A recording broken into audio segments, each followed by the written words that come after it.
Do you ever find yourself stuck? What do I mean by that? Stuck in a past memory.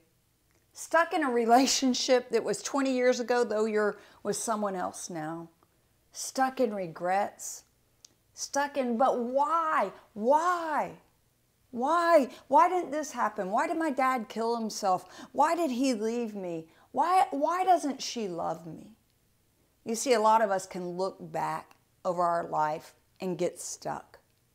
We can get stuck because we weren't born with the silver spoon in our mouth. We didn't have the right opportunity. We were abused. We were hurt. Something horrific happened. We were traumatized. And there's validity to that in our life. That's wrong. Those are injustices.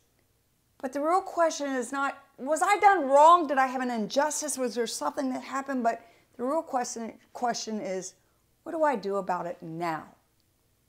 Because I found in life, especially in ministry for the last 34 years and in my own personal life, that your past does not have to determine your future. I can look back over my past, some of it very pretty, some of it really great and fun, and some of it extremely tragic, some of it very ugly and very dark. And I could easily get stuck. It reminds me of Lot's wife. They were leaving and God said, hey, don't look back or you'll turn into a pillar of salt. It sounds like so crazy. Like, wait, first off, who becomes a pillar of salt? Who becomes a stone statue? And why would it be so bad if she just looks back? Well, the essence of what he's teaching there, if you get to the root word, which that is called the etymology, when you break something down to what is the core meaning of that context, was don't look behind you with a longing for your past. And she longed for what was behind her. And when you're in today, but you're longing for something, a relationship that used to be, a job, a dream, a childhood, a parent, a spouse, God says, there's nothing you can do. So the Apostle Paul said this, forgetting those things that are behind me, I press. Now that word press is important because it means to resist that which would resist you. Because the enemy wants to play with your mind just like he does mine. And so you know, you're not going to be able to do this. You know that you're going to fail. You know that you had a failed relationship here. You know that you were abused. You know that this happened to you. You know that you don't have this perfect resume, Paula. So you understand, Paula, that you're not going to make it because of what happened back there. And my initial is, oh my gosh.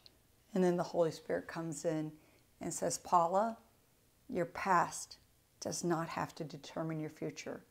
That when you say yes to Jesus, all things become new. And every single day, His mercy is new. I wanted to come and give you hope.